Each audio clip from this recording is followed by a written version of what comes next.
ចាជាដំបូងនឹងខ្ញុំសូមគោរពជំរាបសួរទៅដល់លោកគ្រូអ្នកគ្រូជាទីគោរពនិងសួស្តីដល់បងប្អូនសិស្សានុសិស្សទាំងអស់គ្នាអ្នកគ្រូឈ្មោះលឹមសេនិចជាគ្រូនិស្សិតគីមីបរិញ្ញាបត្របុក2ចំនួនទី2នៃវិទ្យាស្ថានជាតិអប់រំថ្ងៃនេះដែរអ្នកគ្រូបានលើកយកលំហាត់នៅក្នុងមេរៀនទី1សមាសធាតុក្នុង solution ទឹក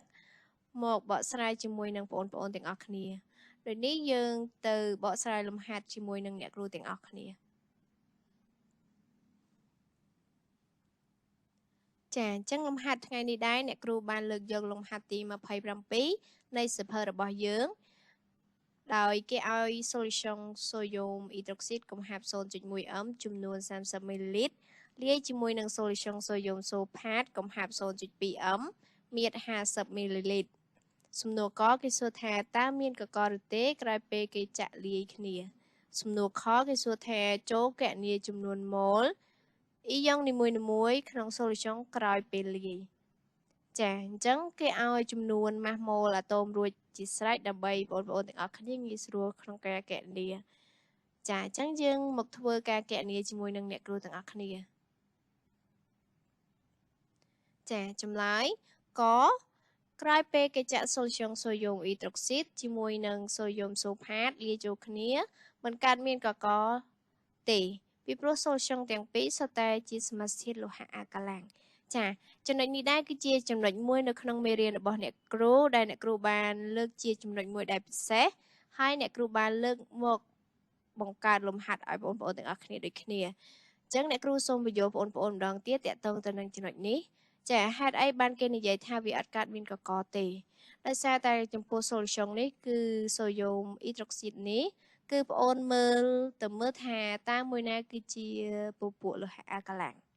ចានៅពេលដែលយើងនិយាយតាក់ទងទៅនឹងពពួកលោហៈអាកាឡាំងគឺយើងសង្កេតឃើញថាសូយ៉ូមគឺជាលោហៈក្រុម1គឺជាពពួកអាកាឡាំងហើយអញ្ចឹងកាលណាវាគឺជាពពួកអាកាឡាំងគឺវារលាយក្នុងទឹកអស់វាមិនអាចបង្កើតបានទៅជាកកទេ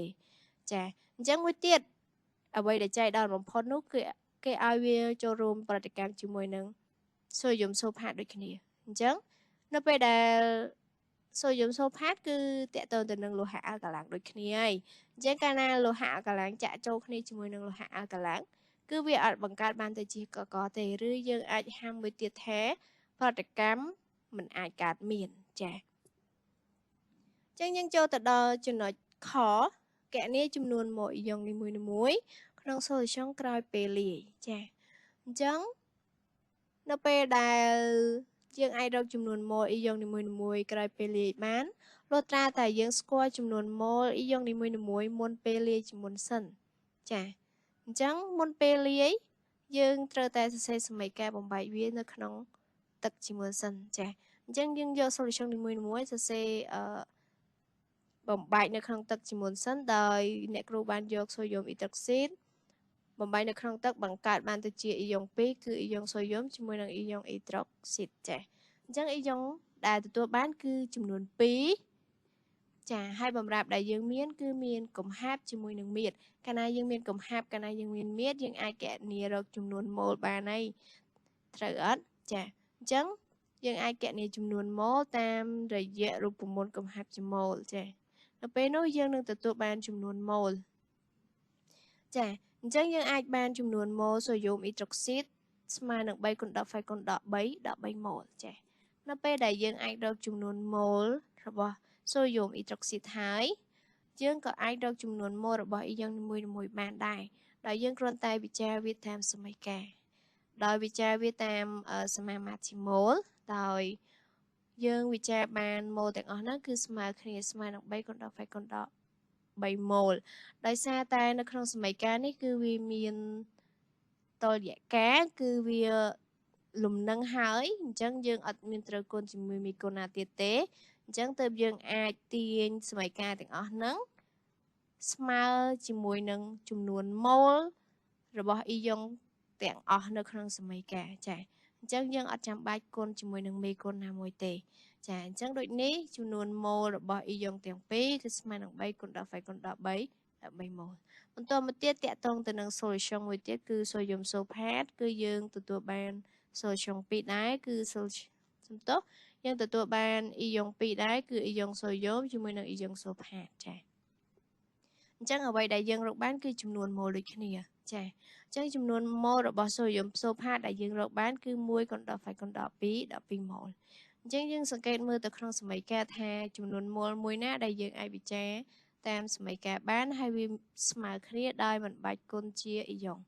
អញ្ចឹងយើងទាញបានតាមសមីការស្មើម៉ាត់ជាម៉ូលម៉ូលរបស់សូយ៉ូមសូផាតគឺស្មើទៅនឹងម៉ូលរបស់អ៊ីយ៉ុងសូផាតស្មើនឹង1កុនដល់5កុនដល់2 12ម៉ូលចាបន្តមកទៀតយើងអាចរកចំនួនម៉ូលរបស់សូផាតដូចគ្នាដោយយើងគ្រាន់តែគុណជាមួយនឹង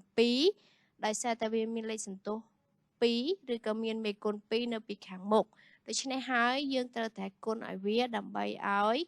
វាមានលំនឹងដូចគ្នាដែរចាកាលណាយើងអត់គុណគឺយើងខុសហើយដោយសារតែយើងសង្កេតឃើញថានៅក្នុងសមីការមុនហ្នឹងគឺវាមានមេគុណ2រួចជាស្រេចចាអញ្ចឹងនៅពេលដែលគុណទៅគឺយើងបានចំនួនម៉ូលអ៊ីយ៉ុងសូយ៉ូមគឺ2កុនដល់5កុនដល់12ម៉ូលចាអញ្ចឹងជាចុងក្រោយយើងអាចរកចំនួនម៉ូលទាំងពីរបានដូចគ្នាណាបន្តមកទៀតក្រោយពង្រាលឬក៏ក្រោយពេលមានប្រតិកម្មហ្នឹងយើងទៅរកចំនួនម៉ូលក្រោយប្រតិកម្មវិញម្ដងចាប៉ុន្តែដោយសារតែសមីការនេះនៅក្នុង solution នេះប្រតិកម្មទាំងពីរគឺអត់មានប្រតិកម្មចូលគ្នាទេឬក៏យើងនិយាយថាវាអត់បង្កើតបានទៅជាកកទេដូចនេះចំនួនម៉ូលអ៊ីយ៉ុងអ៊ីដ្រុកស៊ីតឬក៏ចំនួនម៉ូលអ៊ីយ៉ុងសូផាតគឺនៅដដែលមានន័យថាមុនលាយយ៉ាងប៉ុន្មានម៉ូលក្រោយលាយក៏ប៉ុណ្ណឹងម៉ូលដែរចាចំណែកឯម៉ូលរបស់សូយ៉ូមវិញត្រូវតែបូកបញ្ចូលគ្នាចាអញ្ចឹងម៉ូលទី1ត្រូវតែបូកម៉ូលទី2ដើម្បីបានម៉ូលសរុបចាដូចនេះចំនួនម៉ូលអ៊ីយ៉ុងសូយ៉ូមគឺ2.03គុណដល់5គុណដល់12ម៉ូលចាអញ្ចឹងនៅក្នុងលំហាត់របស់យើងត្រូវបានបញ្ចប់ហើយអ្នកគ្រូសង្ឃឹមថាបងប្អូនទាំងអស់គ្នាយល់នៅការបញ្យល់របស់អ្នកគ្រូនីមួយៗនៅក្នុងចំណុចនៃលំហាត់ទាំងអស់នេះចាអញ្ចឹងចុងក្រោយអ្នកគ្រូសូមអរគុណទៅដល់បងប្អូនទាំងអស់គ្នា